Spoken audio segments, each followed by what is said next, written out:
Hey guys, welcome to another Toy Box Player Review. I am Josh Stewart, and today in the Toy Box we got this bad boy here. Whoop, the G&L L100 Tribute Series made in Indonesia. I've just pulled this out of the box, gave it a quick tune, and I'm ready to give it a quick review for you guys. So the first thing I really like, straight off the bat, is these block inlays. Really cool. I'm a big fan of the old block inlays. You don't see them a lot on your old precision bases. A lot of jazz bases have them, but it's a really nice touch. The beautiful sunburst finish on this, back and front. It's really nicely done. Vintage tint on the neck. The neck is kind of a satin. It's not a gluey kind of, thick lacquer on there. So it's quite fast feeling, the neck. I did notice off the bat that the hardware is a little different to the USA. It looks similar, but it just doesn't have the aluminium tuning post. So it's not really the lightweight, but it's not ultra heavy, and there's no neck dive on this thing. The bridge is it's the locking system that the USA ones have, but I believe it's just made of, it's not solid brass as those ones are. It's made of some kind of composite. Aside from that, I believe all the electronics on these ones, 99% sure. I know that on some of the other ones, as far as I can tell, is the same as the USA, the pickups. Other than that, it comes out quite clean. Fit and finish is nice on this.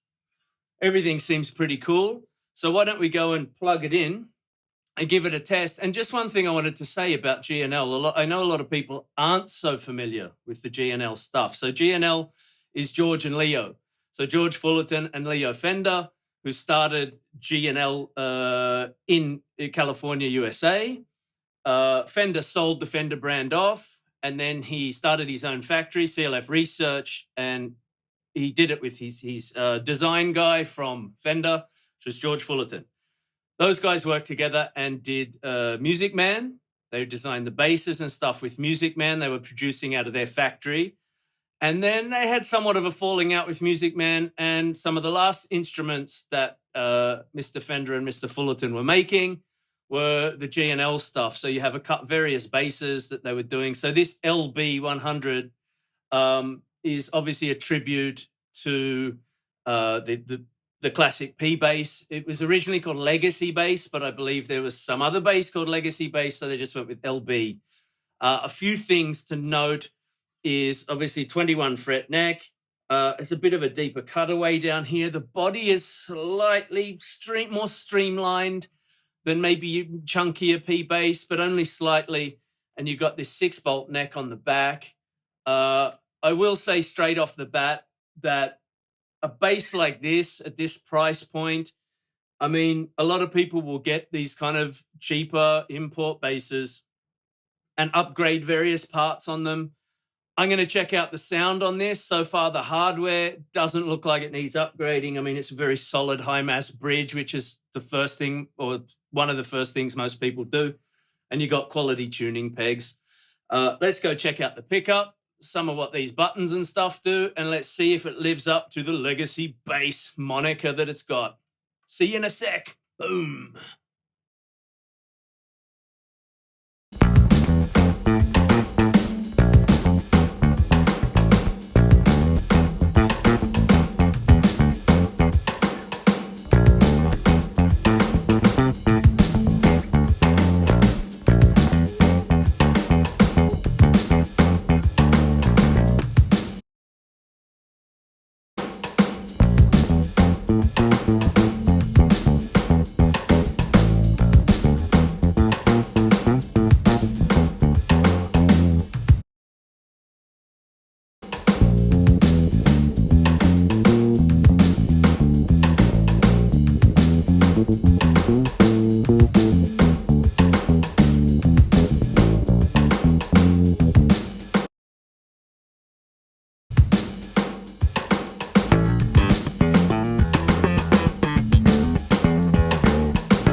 Okay, guys. Well, as you can see, hear, smell, taste. Well, I can do all of that. You can't from home.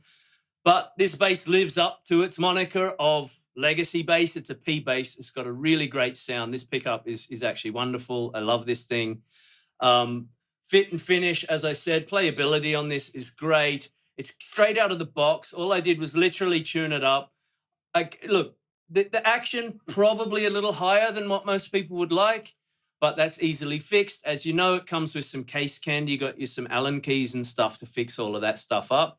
But other than that, I think this would really suit kind of a beginner, intermediate, or, someone who wants to play those, if you're a pro, you're probably going to go the US or the custom shop, or if you've got that money to invest.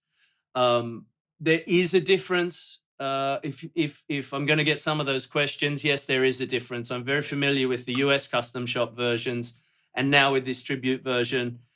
And they both have mojo, and that's a big thing for me. But the price point, the difference, obviously the quality of the hardware is one, possibly the quality of the woods, but just the feel of the instrument. It's one of those things that's hard to get across on a video. This is a great instrument. I'm not saying it's not. But where that extra money goes into the custom shop stuff, you just take those instruments and they're just, yes, mojo to the max. But this is a great instrument. I wish I had something like this when I was starting out. So, guys, thanks for checking it out. Thanks for giving us a watch. We'll be doing some more reviews really soon. Please subscribe, hit the like button, and we'll be back here real soon. Boom, boom, boom, in the toy box. Toy box player. Kick it.